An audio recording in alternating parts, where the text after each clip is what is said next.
Imagine being treated unfairly simply because of who you are. That's exactly what happened to one young woman when she walked into a hotel, expecting nothing more than a comfortable stay. But what she didn't know was that this hotel had something darker waiting for her. It started like any other day. She checked in, settled into her room, and tried to relax. But soon things took a turn. The hotel staff, for reasons they couldn't even explain, decided she wasn't welcome. They kicked her out, treating her with disrespect and arrogance. What they didn't realize was that this wasn't just any guest they were dealing with. This woman wasn't just a random traveler. Her father was none other than the mayor of their city, a powerful man who wouldn't stand for this kind of mistreatment. The staff, oblivious to who she really was, had just made a huge mistake. As the young woman stood outside, humiliated and angry, she knew it wasn't over yet. And then the phone rang. The mayor was on his way to the hotel, and the staff had no idea what was coming next. Stay tuned to see how this unfolds. The hotel manager, Sarah, was still sitting behind her desk, smugly convinced that the situation had been handled.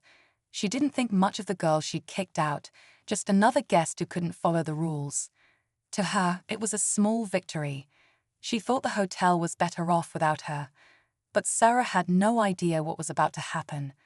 Meanwhile, the young woman, whose name was Jasmine, was standing in the parking lot, holding her bags, feeling both embarrassed and furious. She tried calling her father, but the call went straight to voicemail. What she didn't know was that her father, Mayor Thompson, had been out of town for a business meeting and was just now on his way back. Jasmine had never felt so helpless. As she stood there, she noticed the other guests walking by, some glancing at her with curiosity, others with judgment. No one offered help, and no one even seemed to care. It was clear that this was no ordinary situation. Jasmine wasn't sure how much longer she could stand there, seething with anger, when her phone finally buzzed. It was a text from her father. "On my way. Hold tight." Jasmine's heart raced. The storm was coming, and she had a feeling that no one at the hotel would be ready for what was about to hit. Inside the hotel lobby, Sarah was going over check-ins when one of the front desk clerks leaned in and whispered something about the girl outside still hanging around. Sarah didn't even look up. "She had her chance," she muttered. "Let security know if she's still there in an hour." She had no idea who Jasmine really was, or how her careless decision was about to spiral out of control. Out in the parking lot, Jasmine sat on the curb, scrolling through old photos on her phone to distract herself. Pictures of her and her father flashed by, ribbon-cutting ceremonies, community events, family dinners. He was more than just a public figure. He was her protector. And right now, she needed him more than ever. Back inside, a young bellhop named Marcus had seen everything. He'd helped Jasmine with her bags earlier and could tell she didn't do anything wrong. Marcus had only worked at the hotel for 6 months, but even he knew this wasn't right.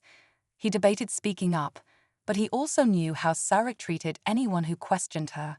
Still, something about the whole thing bothered him. Why had she been singled out?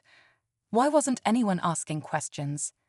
As Marcus watched through the glass doors, a sleek black SUV turned into the lot. The mayor had arrived, and the quiet before the storm was about to end. The black SUV rolled to a stop just outside the entrance, and Jasmine stood up quickly, wiping her hands on her jeans. The doors opened, and out stepped Mayor Thompson, his face unreadable. He didn't rush toward her. Instead, he scanned the building like he already knew something was off. Jasmine ran to him, trying to keep her voice steady as she explained everything. His jaw clenched, but he didn't say a word. He just nodded and told her, "Stay right here." Inside, Sarah was laughing at something on her phone when the front doors swung open. Everyone at the front desk turned. The air shifted instantly. The mayor stepped inside, calm but commanding. He didn't yell, didn't need to. Just the sight of him made people straighten up. Sarah stood, clearly confused, until recognition slowly settled on her face. Marcus, watching from behind a luggage cart, froze. He could feel the tension as if the walls themselves had tightened. The staff whispered among themselves. Some hadn't even realized what had happened earlier. The hotel lobby, which had felt normal just moments ago, now felt like a pressure cooker. The mayor walked directly up to Sarah. He hadn't even said a word yet, but everyone could feel it. Something serious was coming. The entire hotel staff held their breath, waiting for the first word to drop. Sarah forced a smile as Mayor Thompson approached, pretending she had everything under control. "Good afternoon, sir. Is there something I can help you with?" Her voice was too sweet, too rehearsed. But the mayor didn't return the smile. He simply said, "You asked my daughter to leave. Why?" The color drained from Sarah's face. Whispers spread through the lobby like wildfire. Some staff members looked confused. Others slowly started piecing it together. Marcus stepped back, still torn between staying silent or speaking up. He'd seen the whole thing and knew the truth wouldn't stay buried much longer. I wasn't aware she was your daughter," Sarah stammered. There was confusion with her booking. It was a misunderstanding. But before the mayor could respond, another voice cut through the tension. "Actually," said a woman in a sharp grey suit who had just entered behind him, "we've received a formal complaint about discriminatory treatment at this location." She held up a badge. City Civil Affairs Office. Now the hotel lobby was silent. This wasn't just a father standing up for his daughter anymore. It was now a city investigation. Cameras from the hotel's security system had captured the entire incident, and the footage had already been flagged. The stakes had just been raised, and every staff member realized this was no longer about one guest. It was about something much bigger. Mayor Thompson's expression didn't change, but his silence hit harder than any speech could. Sarah's eyes darted from him to the city official, trying to keep her composure. "There's no need for a formal investigation," she said quickly. "It was just a mistake. We've already offered to make things right." But the city official didn't budge. "It's already in motion. There's video, witness statements, and from what we've seen, this wasn't just a one-time error." Her words hung in the air. Some of the staff shifted nervously, realizing the hotel's reputation, and maybe their jobs, were on the line. At that moment, Marcus finally stepped forward. His voice trembled, but he spoke clearly. "I saw everything." Jasmine was polite. She followed all the check-in rules. The way she was treated, it wasn't right. He glanced at the mayor, then at Sarah. She didn't deserve that. The mayor nodded once, acknowledging Marcus with a brief but meaningful look. Sarah, now visibly sweating, opened her mouth to defend herself just as the hotel's regional manager walked in, having been called by corporate after the city complaint. He pulled Sarah aside, spoke in hushed tones, and moments later, she was asked to leave the premises. The tension in the room finally broke. Jasmine was officially welcomed back, and the mayor put a hand on her shoulder, proud but quiet. Just as things seemed to settle, the city official turned to Marcus. "We've also been watching how staff handled it," she said. "And you did the right thing. You're getting a call from the mayor's office tomorrow." Marcus blinked, stunned.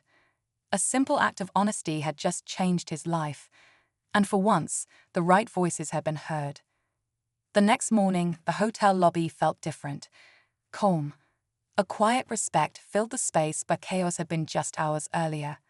Jasmine checked back in, this time with a proper welcome, no questions asked.